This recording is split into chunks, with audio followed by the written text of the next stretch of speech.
que é fácil falar mentira somente dizendo a verdade. Porque apontar a existência do déficit, sim, há, mas ninguém diz o porquê desse déficit e como se faz para resolver esse déficit. Então vamos analisar algumas coisas. Teoricamente, nós teríamos ali um déficit de 235 milhões no resultado da Previdência e da Seguridade como um todo um déficit de 242 milhões de reais. Aparentemente isso é muito dinheiro. Mas a explicação, aí sim nós temos a tônica do que acontece no país. Desses 242 bilhões de reais, nós temos que tirar 92 bilhões da DRU, que é dinheiro da Seguridade Social retirado do sistema. 144 bilhões de reais de renúncias da Seguridade Social. Senador, o Brasil abre mão, ou abriu mão em 2016, de 144 bilhões de reais em dinheiro devotado à Seguridade Social, que, em verdade, acabam ficando destinados a grupos econômicos. Vamos fazer uma comparação?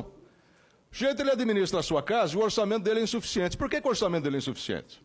Porque ele presta serviço e não cobra, porque ele sai com os amigos e paga a conta de todo mundo, porque ele não confere a conta que o dono do bar que ele vai costumeiramente levar os amigos lhe apresenta e simplesmente paga.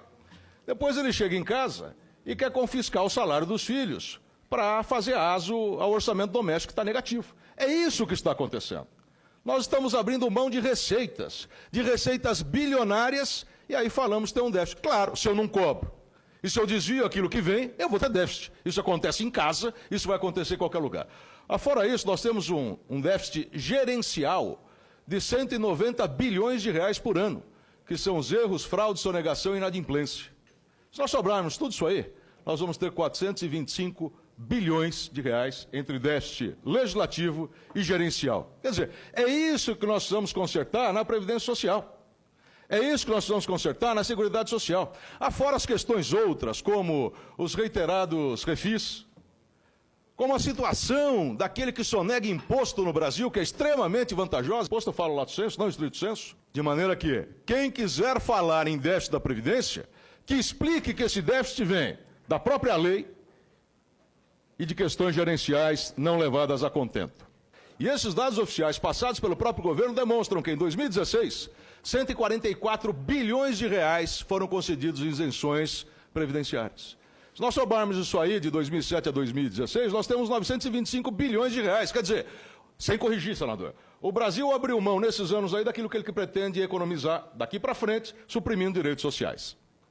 Falar em reforma da Previdência significa não há mais outros meios. Esse foi um ofício encaminhado por Vossa Excelência ao então Ministro da Fazenda, solicitando informações sobre a estimativa de sonegação fiscal e previdenciária decorrente do descumprimento da legislação trabalhista.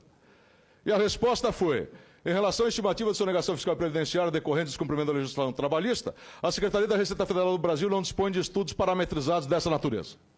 Quer dizer, como é que a gente vai falar em reforma da Previdência se há sonegação fiscal e a Receita Federal não sabe qual é a sonegação fiscal? O Estado brasileiro está dando benefício fiscal até para salmão e filé mignon. E ali, enquanto no mundo essas isenções gravitam em torno de 2%, aqui no Brasil é 4% do PIB. Aquela manchete que tu falou ali, do salmão, que eu achei interessante. O Estado brasileiro está dando benefício fiscal até para salmão e filé mignon. Isso aí publicado na imprensa, não publicado é uma frase tua. Não, não é minha. Tudo aí está reproduzido. Né? E 354 bilhões de reais com isenção de impostos. Meus amigos, a PEC da Previdência está aqui. Não quer economizar 1 trilhão de reais? 3 anos acabando com essas isenções, sem suprimir direitos sociais, está feita a economia equivalente à reforma da Previdência.